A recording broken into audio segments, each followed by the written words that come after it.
Bapak, Ibu, saudara-saudari, adik-adik kaum muda yang terkasih, apa kabar hari ini? Semoga kita semua selalu diberikan rahmat kesehatan dari Tuhan. Kembali kita mau mendengarkan dan merenungkan firman Tuhan. Maka mari kita siapkan hati kita untuk mendengarkan firman-Nya. Tuhan sertamu dan sertamu juga. Inilah Injil Yesus Kristus menurut Santo Matius. Dimuliakanlah Tuhan.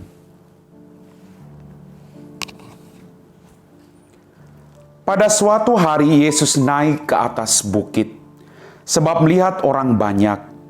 Setelah ia duduk, datanglah murid-murid kepadanya. Lalu Yesus mulai berbicara dan menyampaikan ajaran ini kepada mereka. Berbahagialah orang yang miskin di hadapan Allah, karena merekalah yang mempunyai kerajaan surga. Berbahagialah orang yang berduka cita, karena mereka akan dihibur. Berbahagialah orang yang lemah lembut, karena mereka akan memiliki bumi. Berbahagialah orang yang lapar dan haus akan kebenaran, karena mereka akan dipuaskan. Berbahagialah orang yang murah hati, karena mereka akan beroleh kemurahan. Berbahagialah orang yang suci hatinya, karena mereka akan melihat Allah. Berbahagialah orang yang membawa damai, karena mereka akan disebut anak-anak Allah. Berbahagialah orang yang dianiaya demi kebenaran, karena mereka yang mempunyai kerajaan surga.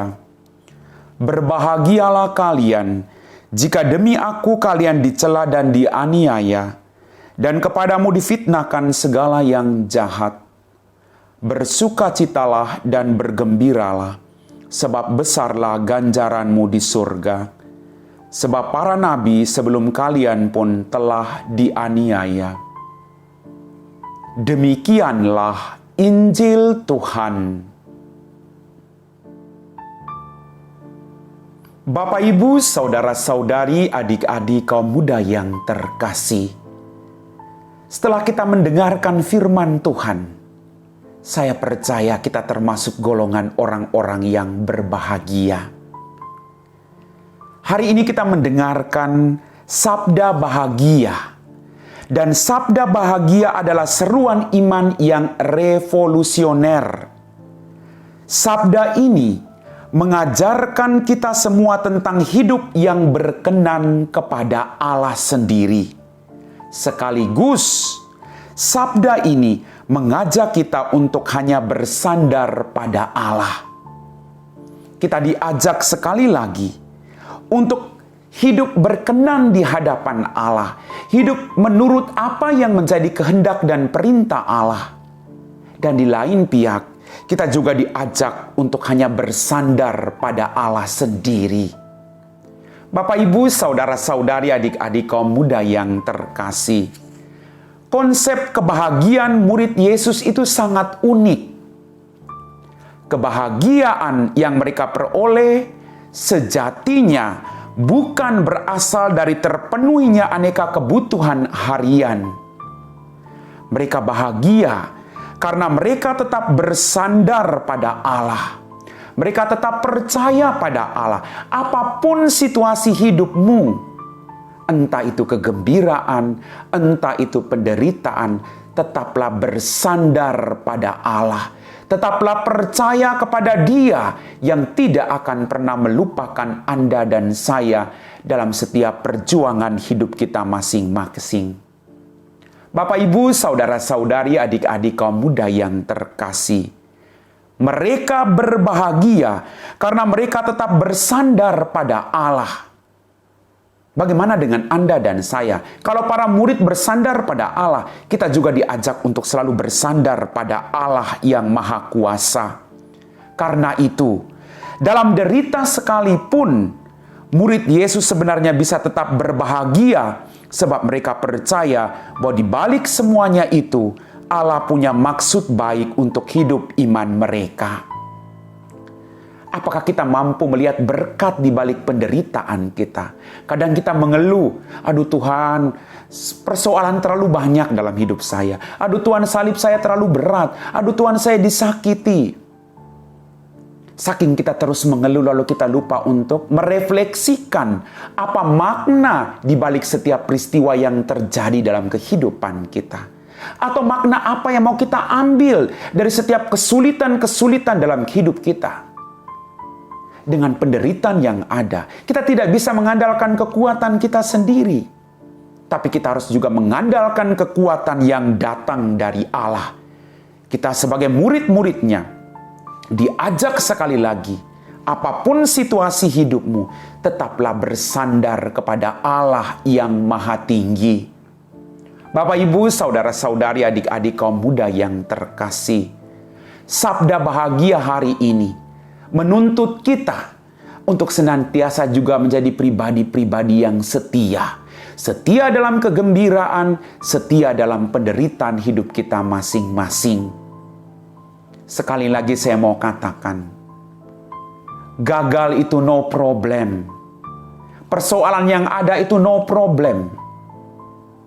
Semua orang punya pergumulan. Semua orang berhadapan dengan persoalan. Gagal yang sesungguhnya ketika Anda dan saya berhenti untuk terus mencoba ketika kita mengalami tantangan kesulitan-kesulitan dalam hidup.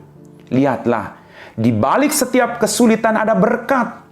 Di balik setiap kesulitan akan menjadikan engkau pribadi yang jauh lebih kuat, jauh lebih matang dalam kehidupanmu. Maka bersyukurlah dalam segala hal, baik dalam kegembiraan maupun dalam penderitaan hidup kita masing-masing. Karena Allah kita adalah Allah yang luar biasa, yang tidak akan pernah membiarkan kita berjuang seorang diri. Amin. Bapak, Ibu, saudara-saudari, adik-adik kaum muda yang terkasih, kita telah diteguhkan oleh firman Tuhan dan kita diajak untuk tetap bertahan dalam setiap situasi hidup kita masing-masing. Kalau saat ini Anda sakit, percayalah, mintalah kepada Tuhan akan rahmat kesembuhan. Kalau Anda punya persoalan, mintalah rahmat dari Tuhan agar Anda bersama-sama dengan Tuhan, dengan kekuatan yang berasal dari Tuhan, mampu menyelesaikan setiap persoalan dalam hidupmu. Mari kita siapkan hati kita untuk berdoa. Dalam nama Bapa dan Putra dan Roh Kudus. Amin. Ya Tuhan Yesus Kristus, kami bersyukur kepadamu atas ganjaran hidup surgawi yang telah Engkau sediakan bagi kami semua yang beriman kepadamu. Bimbinglah kami agar berbahagia menjejaki jalan kebenaran-Mu dalam celaan, penganiayaan, fitnah yang kami alami karena percaya kepadamu. Kuatkanlah kami selalu Tuhan Yesus, sebab Engkaulah harapan dan sukacita kami yang hidup kini dan sepanjang segala masa. Amin. Tuhan sertamu dan sertamu juga. Semoga kita sekalian orang-orang yang kita doakan diberkati oleh Allah yang Maha Kuasa, dalam nama Bapa dan Putra dan Roh Kudus. Amin.